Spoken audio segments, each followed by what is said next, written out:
Inna anzalnahu Qur'anan Arabiyyan la'allakum ta'qilun. Ustadz, tadi ada bi Ustadz di sini. Nah, kalau ini gimana Bapak Ibu? Satu huruf, apakah satu huruf ini disebut kata atau tidak? Kalau di dalam bahasa Arab. Nah, meskipun satu huruf, tapi kalau punya arti, dia disebut kata. Jadi di bahasa Arab itu yang namanya kata, Bapak Ibu, minimal dari satu huruf. Jadi bahasa Arab itu Bapak Ibu yang namanya kata minimal itu satu huruf, bisa disebut kata ya.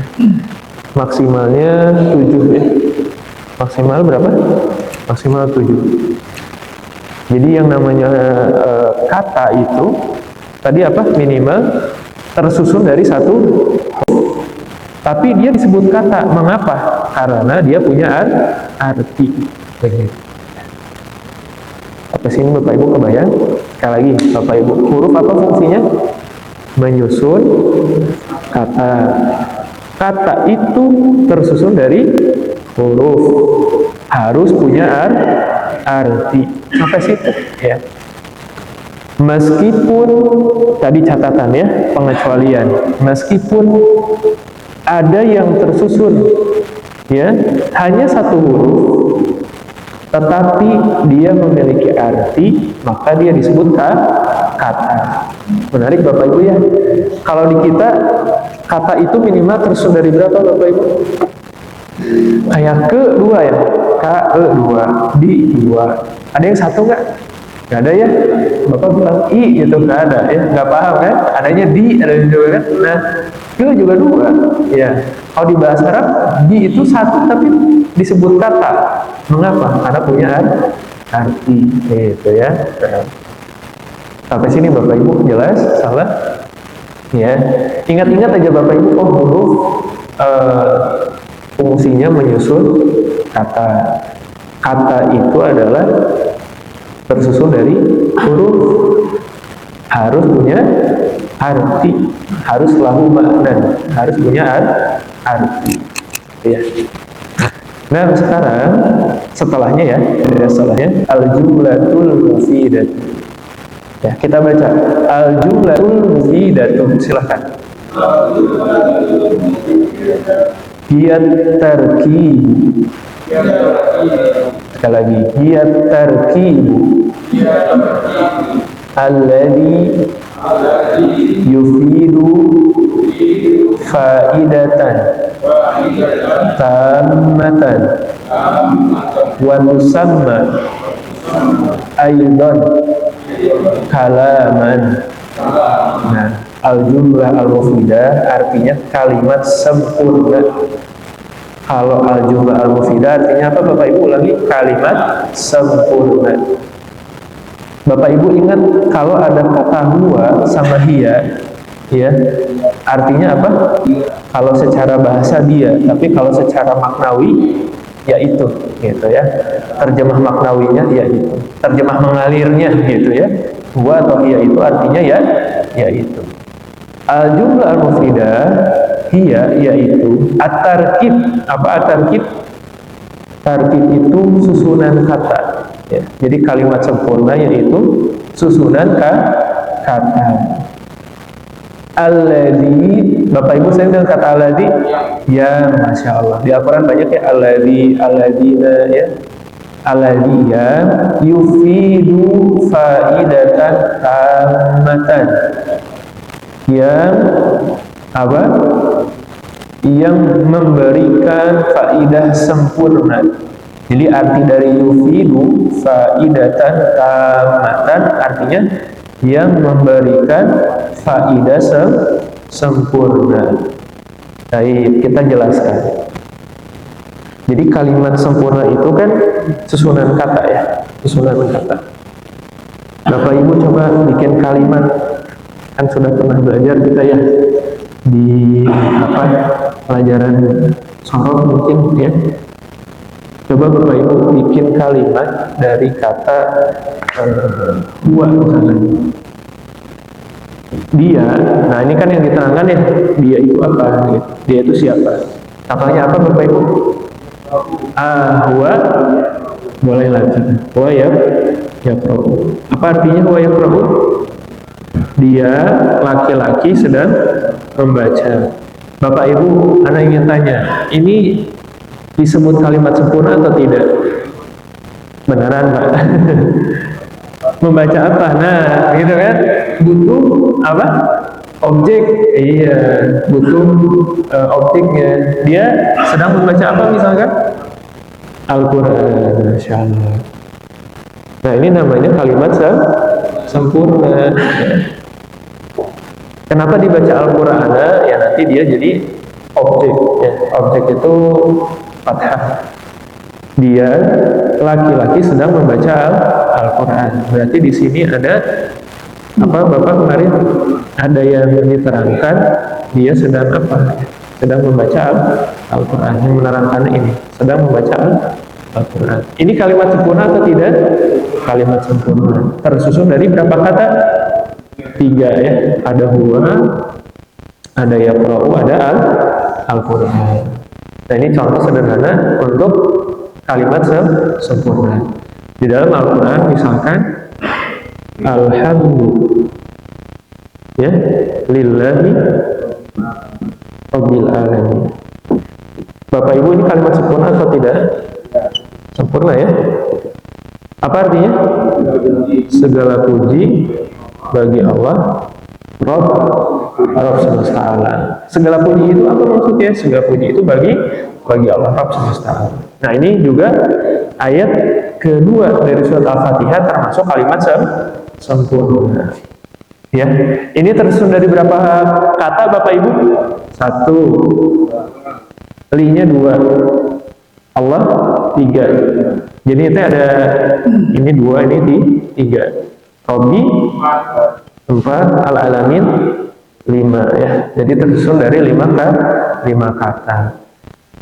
Bapak Ibu masih ingat nggak yang namanya kalimat sempurna itu minimalnya tersusun dari berapa kata? Minimal berapa? 2. Jadi yang namanya kalimat sempurna minimal tersusun dari 2 kata. Ya, contohnya apa misalkan? Ana, kasih contoh Bapak Ibu. Ana apa misalkan? Ana apa? Ana Muhammad misalkan ya. Nah ini dari berapa kata? 2. Nah ini sudah jadi kalimat sempurna? Sudah. Ana Muhammad, saya adalah Muhammad. Ya, jadi yang namanya kalimat sempurna itu adalah susunan kata minimal berapa? 2. Ya. Terus apa tadi kaidahnya? Yufidu faidatan tamatan, memberikan faidah sempurna. Maksudnya apa Bapak Ibu? Kira-kira memberikan faidah sempurna itu? Iya betul, punya arti jelas. Kalau Bapak mendengar kalimat ini, huwa yaqra'ul Quran, Bapak itu paham dia sedang membaca apa? Al-Quran. Jadi nggak bertanya-tanya ya. Alhamdulillahi Rabbil Alamin. Segala puji bagi Allah Rabb semesta alam. Ini yufidu faidatan tamah atau tidak Bapak Ibu? Iya, karena jelas maknanya. Segala puji itu bagi Allah Rabb semesta alam. Mafhum sampai sini? Ana Muhammad, apa artinya? Saya Muhammad. Paham tidak? Paham, jelas maknanya. Makanya harus yufidu faidatan tamatan, harus memberikan faidah sempurna. Artinya dipahami apa yang jadi beritanya. Apa sih maksudnya dia itu, kenapa dia itu sedang membaca Quran? Ya, kurang lebih seperti itu. Kalau di sini contohnya apa Bapak Ibu, kita terjemahkan. Huwa yajlisu 'alal kursiyyi. Terjemahkan Bapak Ibu. Apa artinya? Dia duduk atau dia sedang duduk ala apa ala? Di atas al-kursi, di atas kursi. Ana apa ana? Saya aktubu berarti sedang menulis fi apa fi di dalam daftar. Tadi sudah ada daftar di atas. Iya, di dalam buku tulis. Saya sedang menulis di dalam Aliyun maridun. Apa Ali? Ali itu sakit. Nah, ini semua dipahami ya. Kalimat sempurnanya dipahami. Dia sedang duduk di atas kursi. Saya sedang menulis di dalam buku tulis. Ali itu sakit. Ahmadu ustadzun. Apa artinya? Ahmad itu seorang ustadz. Huwa ghaniyun. Apa artinya? Dia itu kaya. Nah, ini semua contohnya adalah kalimat sempurna ya. Nah, di sini minimal tersusun dari berapa, Bapak Ibu? Dua ya. Seperti contohnya apa? Yang dua kata? Iya, huwa ghani. Ahmad ustadzun. Aliyun maridun. Itu minimal dua. Tapi boleh lebih dari dua juga boleh ya. Nah, itu namanya kalimat sempurna. Minimal Bapak Ibu, sederhananya itu ada yang diterangkan, ada yang menerangkan. Dia itu kenapa? Ya jadi alal kursi, sedang duduk di atas kursi. Nah itu diterangkan. Saya itu kenapa? Saya sedang saya sedang menulis di dalam buku tulis. Ali maridun. Ali itu kenapa? Ali itu sakit. Begitu ya. Sampai sini Bapak Ibu jelas? Salah jelas ya? Nah, kaidah mah sedikit-sedikit aja ya. Yang penting nerap gitu ya. Nah, coba kita ulang. Huruf itu tugasnya apa Bapak Ibu? Menyusun kalimat, menyusun kata. Kalau kalimat apa? Kalimat itu kata.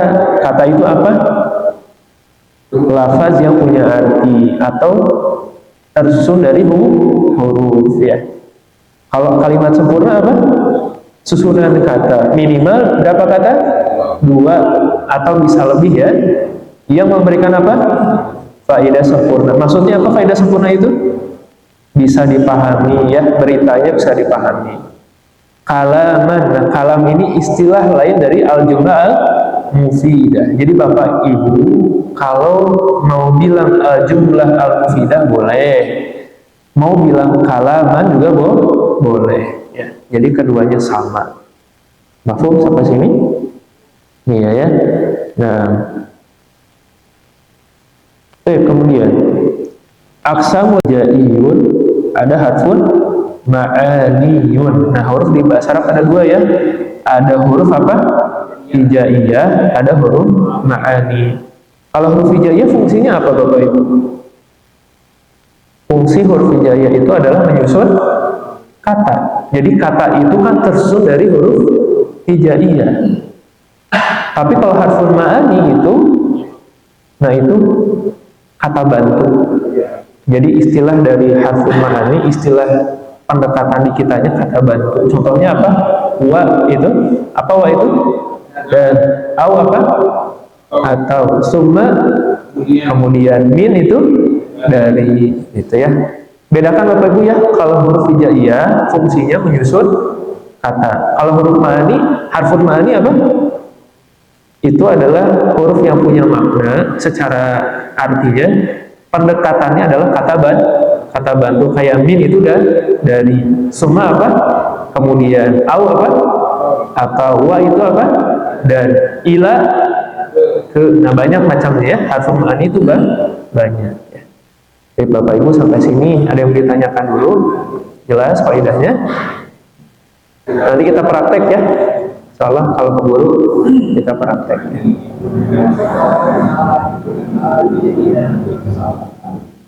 Al-ladzi sama al-ladzi itu buat satu orang, kalau al-ladzina buat jamaah, gitu ya. Jadi seperti di Al-Qur'an apa? Innal ladzina kafaru, berarti banyak. Al-ladzina itu untuk banyak. Kalau al-ladzi satu. Sama. Cuma beda bilangan, gitu ya. Iya betul. Yang satu mah bilangannya satu, yang satu jamak ya. Al-ladzina jamak. Ya.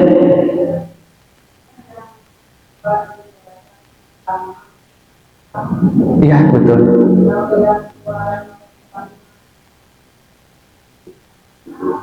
Oh artinya, oh ya, saya lupa.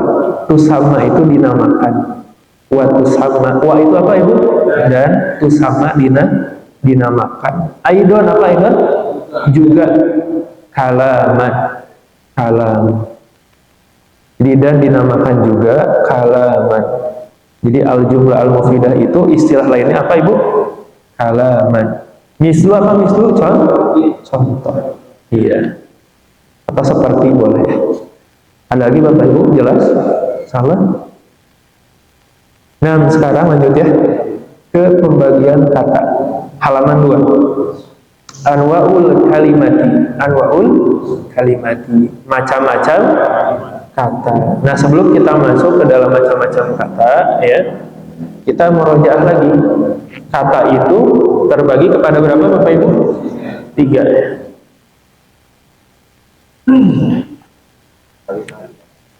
Al-kalimah ya. Al-kalimah itu kata ya. Kata itu terbagi di 3 di dalam bahasa Arab. Pertama, apa saja Bapak Ibu?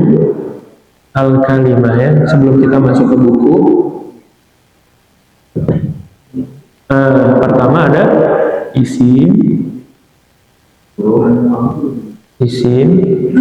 kemudian apa? Fiil, terus harf ya. Harf di sini ditambah Bapak Ibu punten, ditambah ma'ani. Jadi ditambah ya, di singgirannya huruf hijaiyah. Nah, ini ditambah katanya harfun ma'aniyun. Tambah ya. Di pinggirnya harfun ma'aniyun ya. Kedua isim, ismun ya. Sebentar.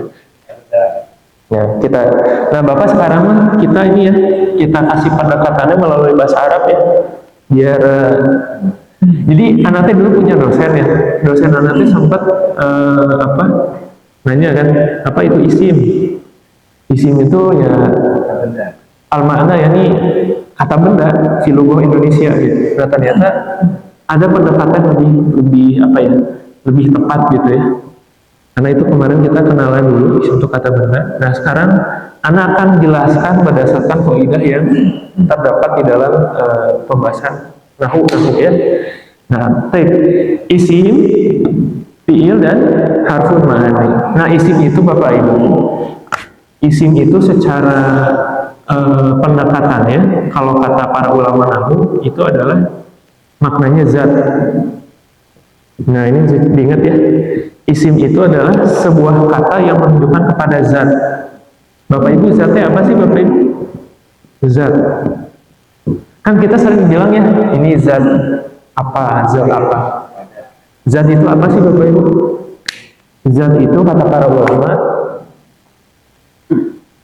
syai'un ya, syai'un mahsus. Syai'un mahsus. Ya, syai'un mahsus, syai'un mahsus. Narohu bi a'yunina, narohu bi a'yunina. Jadi yang namanya isim itu kan apa sih pendekatannya? Zat ya. Isim itu apa? Zat. Zat itu adalah syai'un mahsus, sesuatu yang kita lihat, sesuatu yang bisa dipegang, gitu ya. Jadi isim itu adalah sesuatu yang sifatnya apa? Zat. Ya. Zat itu apa kata para ulama? Syai'un mahsus. Sesuatu yang bisa kita lihat, bisa kita pegang, itu isim. Jadi kalau anak tanya, ibu bapak, isim itu apa? Maknanya zat. Ya, maknanya zat. Ustaz, kalau kita baru ngajarin nih ke ibu-ibu, misalkan ibu-ibu ngajarin, udah bu nggak apa-apa bilangnya kata benda. Tapi lama-lama nggak boleh, dia harus tahu isim itu apa sih. Secara bahasa artinya isim itu menunjukkan zat. Zat itu apa? Syai'un mahsus, sesuatu yang bisa dilihat, bisa dipegang, diraba, gitu. Ya, mafhum Bapak Ibu sampai sini. Jadi isim itu secara makna apa? Menunjukkan zat. Zat itu apa? Sesuatu yang bisa dilihat, bisa dipegang. Gitu. Sok Bapak Ibu kasih contoh ke anak. Nanti kita kasih kaidahnya lagi ya. Isim itu kategorinya apa saja? Dari Pak Azhar. Pak Azhar coba kasih contoh isim yang bisa dipegang, bisa dilihat. Apa? Air, berarti ma'un. Nah, kita tulis ya, ma'un. Nah, terus apa lagi? Silakan. Pak Yadi berarti urut ya. Api. Ah, Masya Allah, betul. Narun. Kemudian pada nih kolamun. Iya. Terus Pak apa Pak? Maktabun. Ya, Masya Allah. Setelahnya apa Pak? Kitabun. Masya Allah. Setelahnya apa Pak? Masjidun. Masya Allah. Kemudian Pak apa? Mirsamun. Masya Allah. Setelahnya Pak Darajatun, motor ya. Iya. Setelahnya Pak Madrasatun. Masya Allah. Setelahnya Pak kolamun sudah. Kitab kursiun. Masya Allah. Setelahnya Pak tadi maka daftarun. Masya Allah. Ibu kasih contoh Bu. Apa Bu? Apa? Harus ada mic mungkin nanti ya. Oh, kalbun. Masya Allah. Ibu setelahnya Syamsun. Masya Allah. Bapak Ibu, yang anak tulis di sini ini menunjukkan zat atau tidak? Iya. Semua yang Bapak Ibu sebutkan ini bisa dilihat, bisa dipegang. Tapi matahari nggak bisa Pak ya? Nggak bisa dipegang. Ma'un, air bisa dipegang? Bisa. Bisa dilihat? Bisa. Api bisa dilihat. Kolamun, pulpen, maktabun, meja, kalbun, gogok ya. Kalau di sekolah anak-anak nggak pada jawab tuh ditanya. Kalbun apa artinya? Jarum beling. Nggak mau Ustaz. Daftarun, buku tulis madrasah, sekolah, kitab, buku ya, masjidun, masjid kursiun, kursi mirsam, pensil darajatun, motor. Nah, berarti semua ini menunjukkan kepada zat syai'un mahsus, bisa dilihat, bisa dipegang. Termasuk Pak mahsus, dia kan bisa apa ya istilahnya, terasa anginnya kencang, terasa kan? Apa ya kalau lagi ada angin yang muter itu kelihatan tuh mereka bentuknya seperti apa. Kalau waktu dia sebetulnya disebutnya zat juga, tapi dikecualikan. Waktu itu kan ada, tapi nggak bisa dipegang, nggak bisa dilihat, tapi ada waktu itu. Nanti dikecualikan itu nanti ngaitnya sama ilmu yang lain. Jadi secara dasar zat itu yang para ulama sampaikan syai'un mahsus narahu bi ayunina wa yamsiku bi aidina. Jadi sesuatu yang bisa dipegang, bisa dilihat, itu zat. Nanti ada pertanyaan, Ustaz kalau malaikat gimana? Oh, nah itu pertanyaannya. Malaikat termasuk zat Pak, meskipun tidak bisa dilihat. Mereka ada, cuma tidak bisa dilihat. Termasuk nanti zat. Gitu. Ya, ini nanti kaitannya dengan ilmu bahasa yang lain ya. Tapi secara umum yang penting Bapak ingat kalau sesuatu yang bisa dilihat, bisa dipegang itu zat ya, gitu.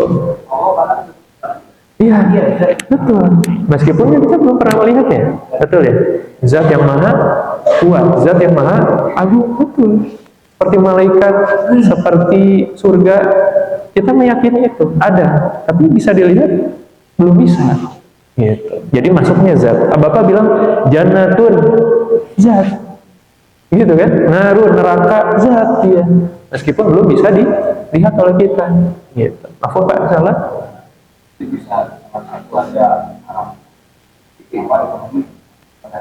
Iya betul. Bisa, iya bisa. Jadi kaidahnya dua, bisa dipegang, bisa dilihat. Kayak Syamsun Pak. Bisa dilihat? Bisa.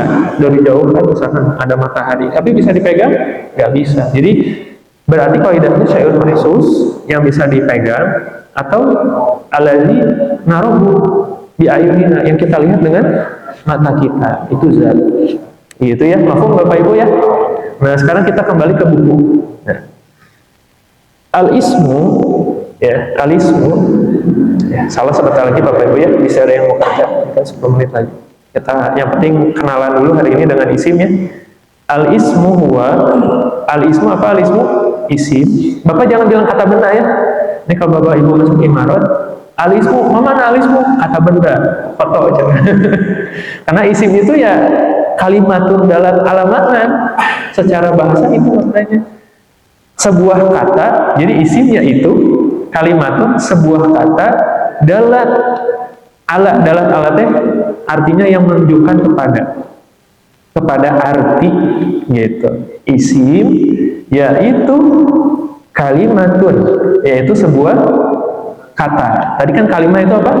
Kata. Dalat ala yang menunjukkan pada makna, pada arti. Apa tadi maknanya? Zat. Ya, jadi isim yaitu sebuah kata yang menunjukkan pada makna atau arti. Apa arti isim itu Bapak Ibu secara umum? Zat. Gitu ya. Zat itu apa? Bisa dilihat, bisa dirasakan. Ada yang bisa dilihat aja, nggak bisa dirasakan ada. Ada yang bisa keduanya, bisa dilihat, bisa dirasakan. Seperti air kan Pak, bisa dilihat, bisa dirasakan. Oh air ini gini teksturnya, gitu ya. Nah. Bapak Ibu terjemahkan ulang apa? Isim, huwa apa huwa? Yaitu kalimatun sebuah kata dalat ala yang menunjukkan pada makna. Apa makna? Arti. Jadi isim itu apa artinya? Zat. Ya, isim itu apa artinya? Zatun. Nah, walam tuktaron bi zamanin. Walam tuktaron bi zaman. Ya, tidak terkait waktu. Tidak terkait waktu. Walam tuktaron artinya tidak terkait bi zamanin, bi dengan zaman waktu. Jadi isim itu sebuah kata yang menunjukkan pada makna ya atau arti. Walam tuktaron dan tidak terkait di zamanin dengan waktu. Mislu apa tadi Bapak Ibu? Mislu itu seperti atau contoh. Muhammadun, ustadzun, tilmizun. Apa tilmiz itu? Siswa. Yang masih kecil-kecil itu tilmiz ya. Khailun. Khailun apa khailun? Seekor kuda ya. Kalbun. Ya. Kitun, kucing. Daftarun, buku tulis. Mirsamun, pensil. Tobashir, kapur ya. Kapur. Syamsun, matahari. Qamarun, bulan. Asjar, pepohonan. Iya. Bapak Ibu ini zat nggak semuanya? Zat ya, bisa dipegang, bisa dirasakan, bisa dilihat, bisa dirasakan. Atau ada juga yang bisa dilihat saja, tidak bisa dirasakan, tidak bisa dipegang ya. Nah, Ibu Bapak ada pertanyaan dulu? Ya. Ada zat PPD. Itu Allah itu kan zat itu kan PPD ya. Berarti ada Ya. Jadi kalau secara apa ya? Secara bahasa mah zat, zat, zat. Tapi Anda juga bingung kenapa kalau diartikan hakikatnya pakai z, jadi zat gitu. Jadi kalau secara makna,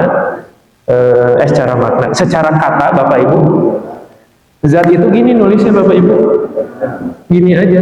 Ini bahasa Arab gini, zatun. Nah kalau biasanya kalau pakai dz, kan dz ini ya, jadinya harusnya bukan zat Pak, tapi zo. Biasanya kalau yang dz itu biasanya zo, pakainya zo. Kalau zal itu pakainya z. Nah itu teh kadang-kadang penerjemahan teh setiap orang teh beda-beda. Ada yang jumlahnya pakai dz gitu. Padahal kalau secara kata mah dia pakai zal, z harusnya zat. Allah itu zat yang maha agung gitu kan. Zat pakai z terus. gitu. Jadi kalau nanti Bapak artikan zat ya ZAT begitu ya. Zat itu ZAT, zat begitu ya. Nah. Kalau makhluk halus Ya contohnya malaikat gitu ya. itu tahayul. Ya, pertama ya, ya Allah menciptakan wa ma khalaqtu al-jinna wal insa illa liya'budun. Manusia mahsus, sesuatu yang bisa dilihat, bisa dipegang. Jin, malaikat, mereka kita yakini ada keberadaannya, tapi enggak apa namanya, goib kan, tidak bisa dilihat, tidak bisa dipegang, tapi termasuk zat mereka tuh. Seperti zat itu apa? Tadi contohnya malaikat. Malaikat tetap disebutnya zat, ya, meskipun tidak bisa dilihat, tidak bisa dipegang. Jin termasuk nggak bisa dilihat, nggak bisa dipegang, tapi dia termasuk zat. Secara pendekatannya zat ya, begitu. Yang di was-wasnya kan terasa ya, ada was-was gitu, itu walaupun ya lebih ke apa ya, lebih ke sesuatu yang sifatnya abstrak nantinya was-was itu. Jadi Pak, isim itu nggak hanya zat, nanti dilanjutan ada zat dan satu lagi. Jadi nanti jawaban Bapak nanti dijawab dilanjutan.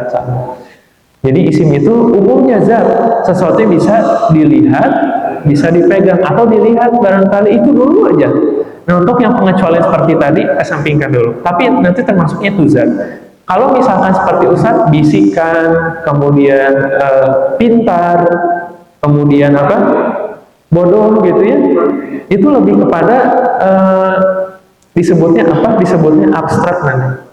Jadi kan, iya lebih ke sifat-sifat itu abstrak. Kayak pintar ada apa? Ada.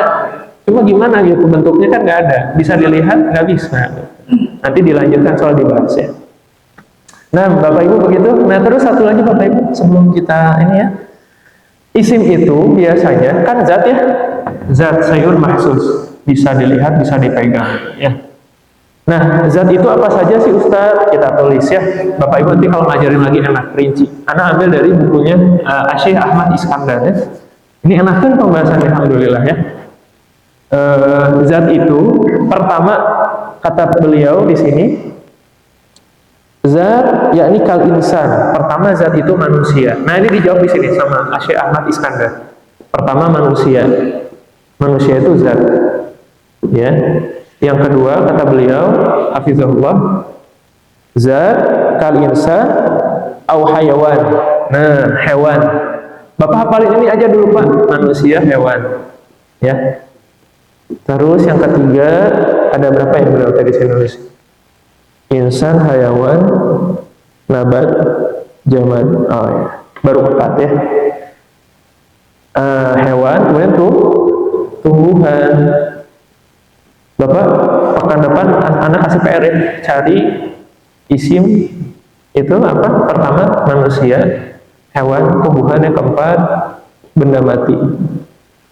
Nah, jadi zat itu kata Syekh di sini menunjukkan kepada 4 ini, manusia, hewan, tumbuhan dan benda mati. Ini Ibu ya. Jadi isim itu kan maknanya apa? Zat, ya. Kalau di sini Syekh mengatakan al-ismu huwa kalimatun dalat ala zatin.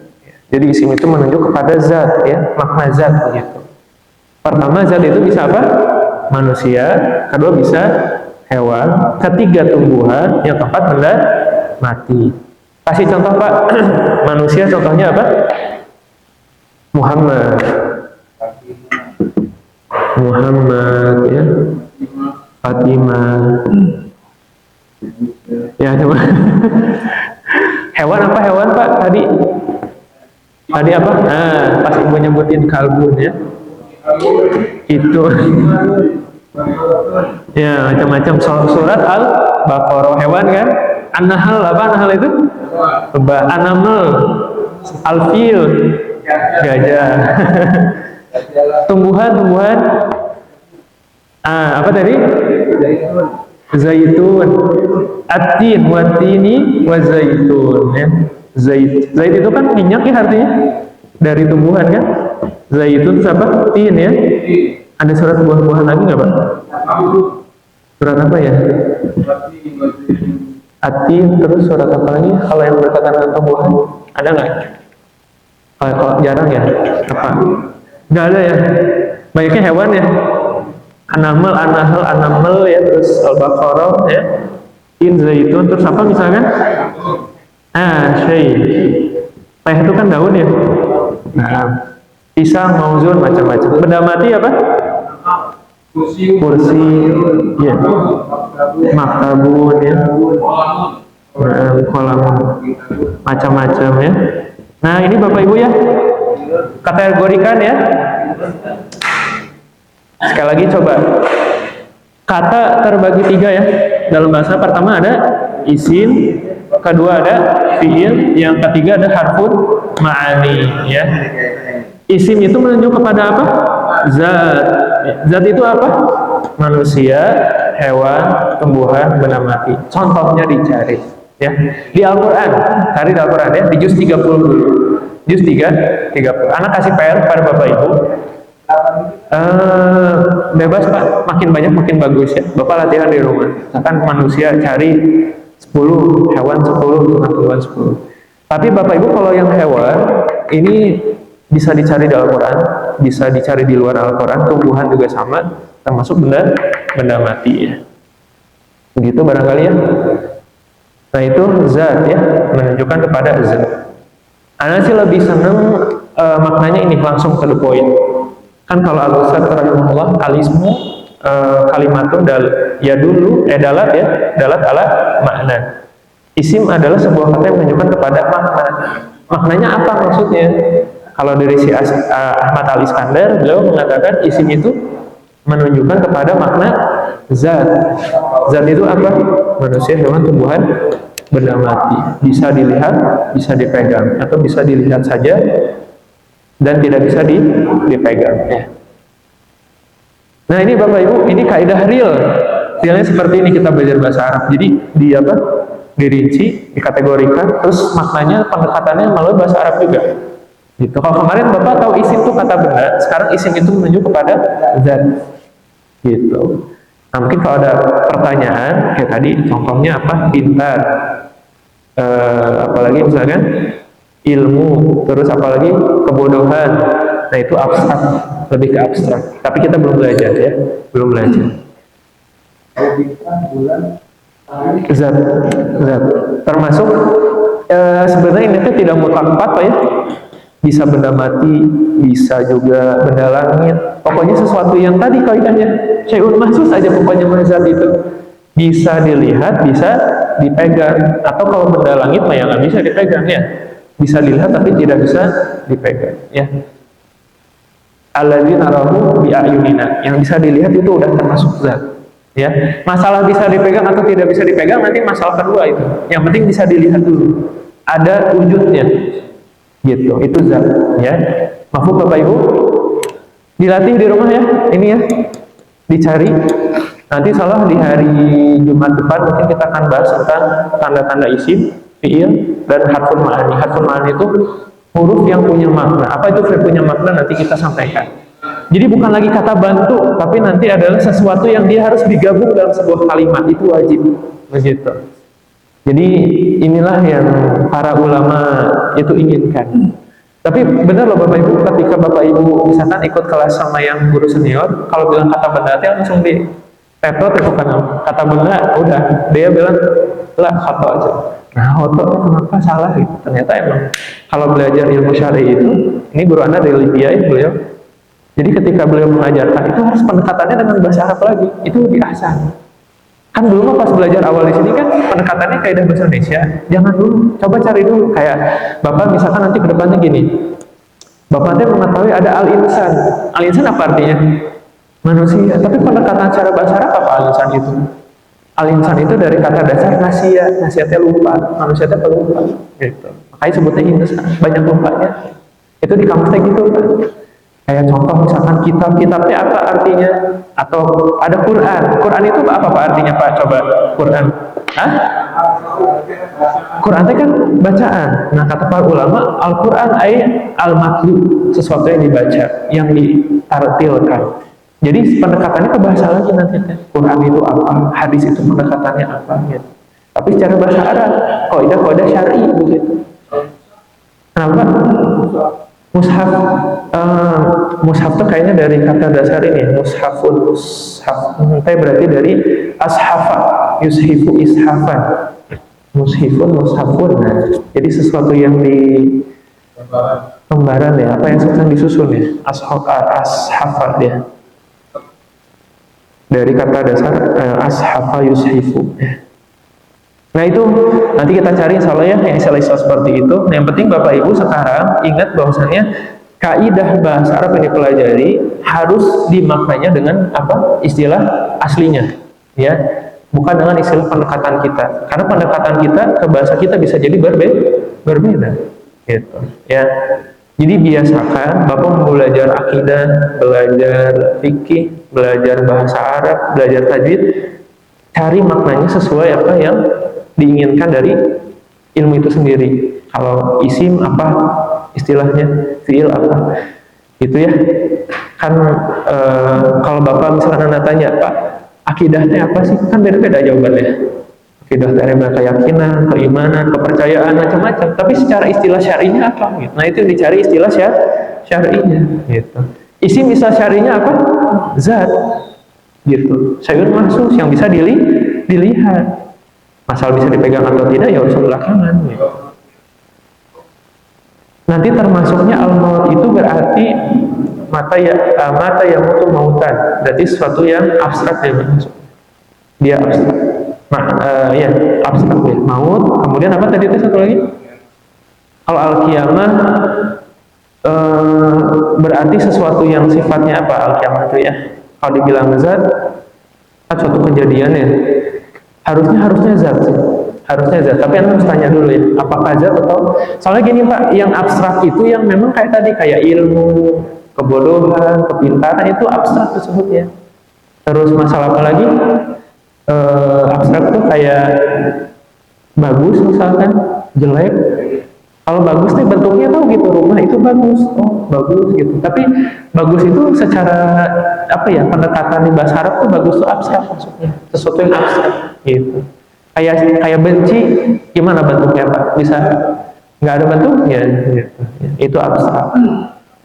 Nah gitu Bapak Ibu ya, kaidah itu harus dipelajari dengan istilah syar'i ya begitu. Nah, dan itu lebih tepat maknanya ya gitu. Itu Bapak Ibu ya. Ini Anda pakai dua kitab, insyaallah kitab Al-Muyassar yang Bapak Ibu pegang. Satu lagi ini kalau bukunya boleh.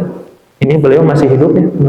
Bagus Pak, bagus banget ini bukunya. Jadi di YouTube juga ada sih pembahasannya sama syekhnya langsung, sama Syekh Ahmad Iskandar. Beliau orang Mesir, masih muda ternyata. Anda baru tahu juga. Beliau bikin beberapa buku setebal ini, 4 buku kalau tidak salah, tentang nahwu, sorof, kemudian tentang sastra 2. Sastra sama satu lagi itu tentang apa ya, imla kalau tidak salah, cara menulis. Jadi Anda akan ambil faidah dari sini dan dari sini insyaallah ya. Itu Bapak Ibu ya. Mudah-mudahan sedikitnya bermanfaat ya. Afan belum sempat ke Al-Qur'an contoh-contohnya. Harusnya tadi Anda rencananya ada contoh-contohnya ya.